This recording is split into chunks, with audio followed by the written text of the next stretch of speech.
What's up, people? How are you now? My name is Kabera from Rwanda. It is International Cinema Service. I'm a program of Panisha. Rata papa sava. Ikiri wowe, iki Clapton ikibonke, ikiri bamenya. Mwese awards zo mu Rwanda mwarazihari. Ariko umuntu bita Kiramani ko afite My Heart irimo iravuza ubuhuha kuri YouTube. Ubundi mwazamufunguriyeho akantu gatoya. Basi gatoya none ariko ibyo ngibyo tubyihoreye ngaho ugira ikintu umbwira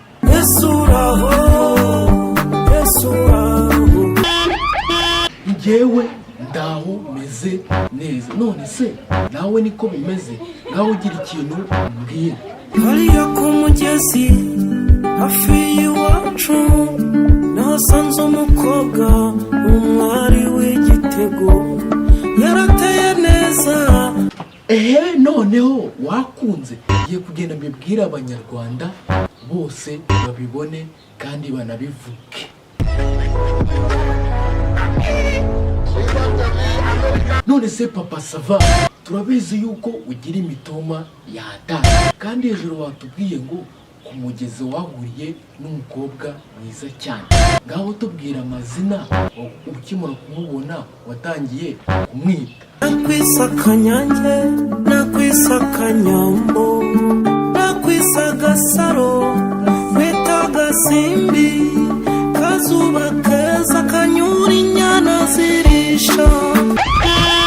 Sha ndumva wamaramaje cyane bakureke ariko nizere yuko uwo mwana ateye nka Cyamarina cyangwa nk'icyana cya Debeni bikizi.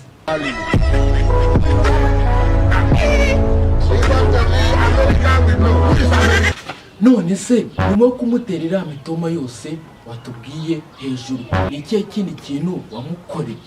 Chongwino sange nukwararira angwa mu gituza neza amarira yashotse ku matama yiwe. Sha urarenze ngaho tubwire ubona akimara kurira amarira undi kuri wowe byagenze gute? ubwonko bwanjye bwimukiye muri we. None uzi ko byafashe indi ntera irenze toko yaravuze ngo aya na madayimoni s'urukundo n'amadayimoni.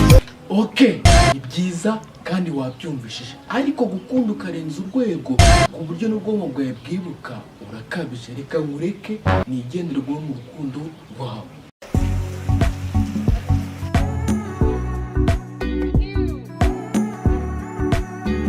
Hola my people, mwakoze kureba ino video challenge y'indirimbo nziza cyane bita ese uraho y'umukinnyi wa filime bamwita Niteka Graciyani cyangwa Papa Sava. So guys rero mujye kuri platform ziwe mumukurikire muremere murebe n'ino ndirimbo nziza cyane imuzige yarasohotse. So guys rero mutumura kuri Kabera City ikintu cya mbere like comment share ibyo byose urakeneye kandi guys kitibagirwa remember subscribe kandi sub turemere kuri kano kose zari za mbere